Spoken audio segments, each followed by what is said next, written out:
Dieu est l'infini. Question. Qu'est-ce que Dieu? Réponse. Dieu est l'intelligence suprême, cause première de toute chose. Question. Que doit-on entendre par l'infini? Réponse. Ce qui n'a ni commencement ni fin, l'inconnu. Tout ce qui est inconnu est infini. Question. Pourrait-on dire que Dieu c'est l'infini? Réponse. Définition incomplète. Pauvreté de la langue des hommes qui est insuffisante pour définir les choses qui sont au-dessus de leur intelligence. Preuve de l'existence de Dieu. Question. Où peut-on trouver la preuve de l'existence de Dieu? Réponse. Dans un axiome que vous appliquez à vos sciences. Il n'y a pas d'effet sans cause. Cherchez la cause de tout ce qui n'est pas l'œuvre de l'homme, et votre raison vous répondra. Question. Quelles conséquences peut-on tirer du sentiment intuitif que tous les hommes portent en eux-mêmes de l'existence de Dieu? Réponse. Que Dieu existe. Car d'où lui viendrait ce sentiment s'il ne reposait sur rien? C'est encore une suite du principe qu'il n'y a pas d'effet sans cause. Question. Le sentiment intime que nous avons en nous-mêmes de l'existence de Dieu ne serait-elle pas le fait de l'éducation et le produit d'idées acquises? Réponse. Si cela était, pourquoi vos sauvages auraient-ils ce sentiment? Question. Pourrait-on trouver la cause première de la formation des choses dans les propriétés intimes de la matière? Réponse. Mais alors, quelle serait la cause de ces propriétés? Il faut toujours une cause première.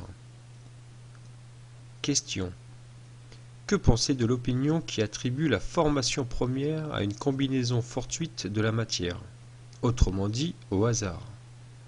Réponse. Autre absurdité. Quel homme de bon sens peut regarder le hasard comme un être intelligent? Et puis, qu'est-ce que le hasard? Rien. Question. Où voit-on dans la cause première une intelligence suprême et supérieure à toutes les intelligences? Réponse. Vous avez un proverbe qui dit ceci. À l'œuvre, on reconnaît l'ouvrier. Eh bien, regardez l'œuvre et cherchez l'ouvrier. C'est l'orgueil qui engendre l'incrédulité. L'homme orgueilleux ne veut rien au-dessus de lui. C'est pourquoi il s'appelle esprit fort. Pauvre être, qu'un souffle de Dieu peut abattre. Attribut de la divinité. Question.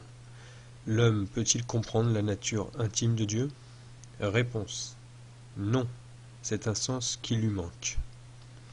Question. Serait-il un jour donné à l'homme de comprendre le mystère de la divinité? Réponse. Quand son esprit ne sera plus obscurci par la matière et que, par sa perfection, il se sera rapproché de lui, alors il le verra et il le comprendra. Question. Si nous ne pouvons comprendre la nature intime de Dieu, pouvons-nous avoir une idée de quelques-unes de ses perfections? Réponse.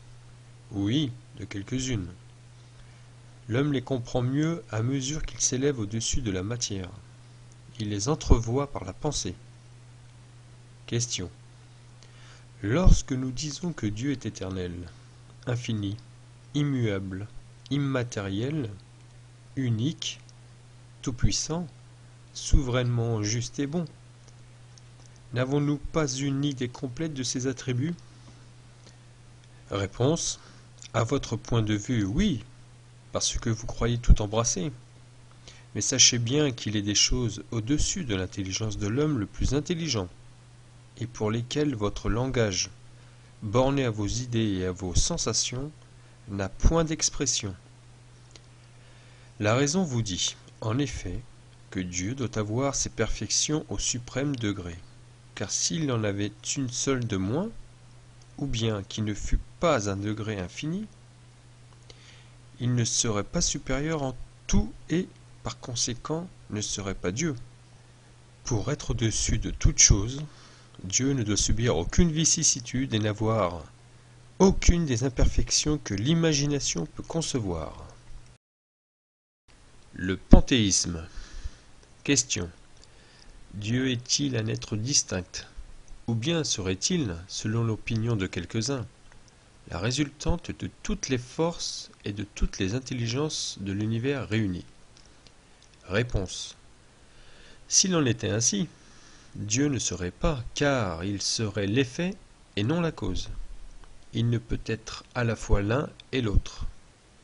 Dieu existe. Vous n'en pouvez douter. C'est l'essentiel. Croyez-moi, n'allez pas au-delà. Ne vous égarez pas dans un labyrinthe d'où vous ne pourriez sortir. Cela ne vous rendrait pas meilleur, mais peut-être un peu plus orgueilleux, parce que vous croirez savoir, et qu'en réalité, vous ne saurez rien. Laissez donc de côté tous ces systèmes. Vous avez assez de choses qui vous touchent plus directement, à commencer par vous-même. Étudiez vos propres imperfections afin de vous en débarrasser. Cela vous sera plus utile que de vouloir pénétrer ce qui est impénétrable. Question.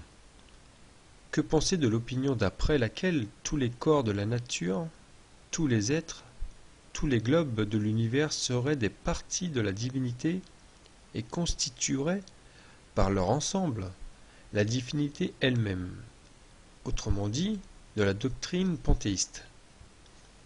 Réponse. L'homme ne pouvant se faire Dieu, veut tout au moins être une partie de Dieu. Question. Ceux qui professent cette doctrine prétendent y trouver la démonstration de quelques-uns des attributs de Dieu. Les mondes étant infinis, Dieu est, par cela même, infini. Le vide ou néant n'étant nulle part, Dieu est partout. Dieu étant partout, puisque tout est partie intégrante de Dieu, il donne à tous les phénomènes de la nature une raison d'être intelligente. Que peut-on opposer à ce raisonnement? Réponse. La raison.